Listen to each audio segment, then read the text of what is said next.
Every long-term relationship starts with that incredible spark. But what happens when life, with all its jobs and kids and just stuff, turns that spark into more of a distant glow? Well, today, we're going to explore a really powerful framework for getting that fire back. And we'll do it by looking at one couple's very real story of drifting apart and then finding their way back to each other.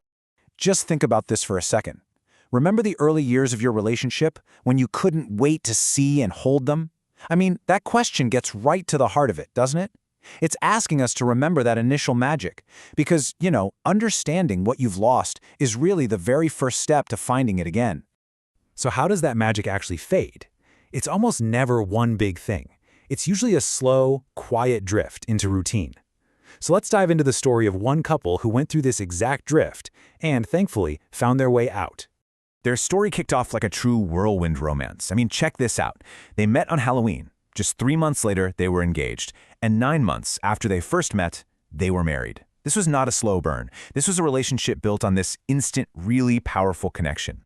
But then, well, life happens, right? The kids come along, you get the house, there's this endless list of errands. And the focus naturally has to shift from just us as a couple to managing the life you're trying to build together. It's totally normal, but it can be a dangerous transition.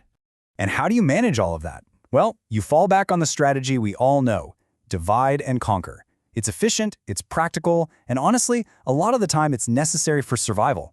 But it's also the first step toward living parallel lives instead of a truly shared one. And that practical separation, it starts to bleed into your social life. Before you know it, you've got separate friend groups, you're socializing apart from each other.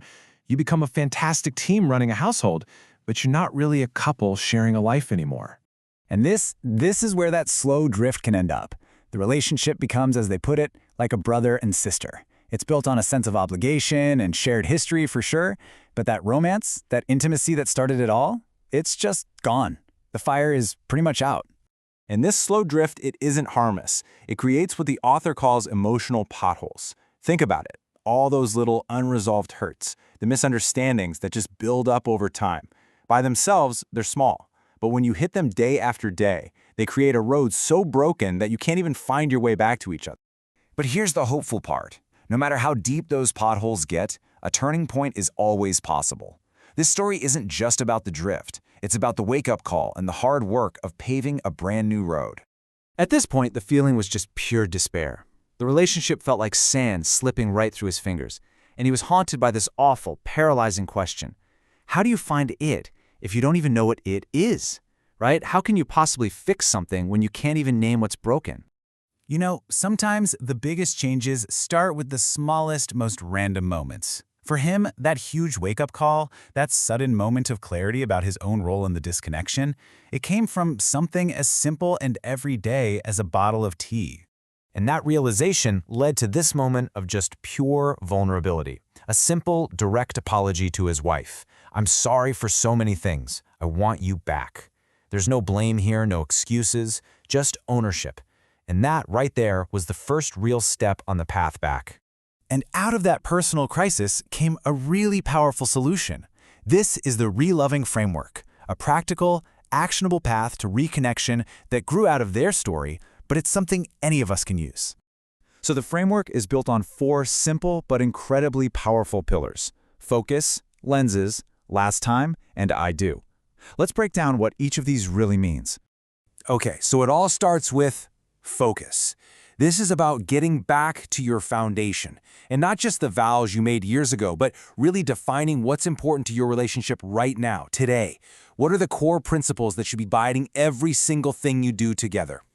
Next up is lenses.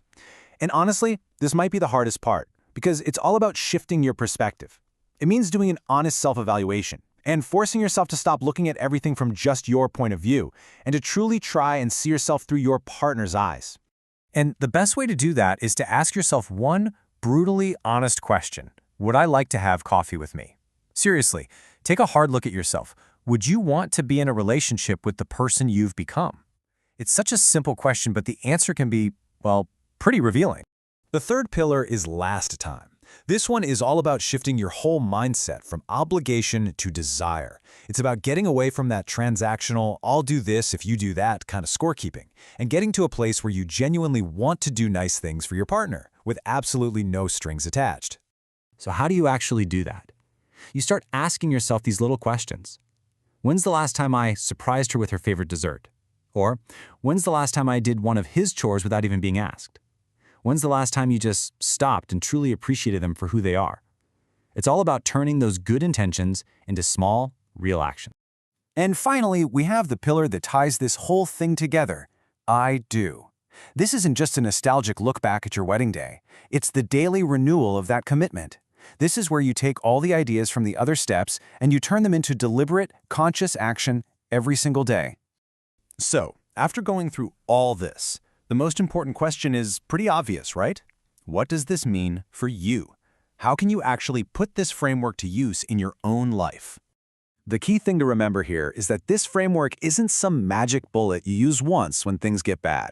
ReLoving is a continuous process.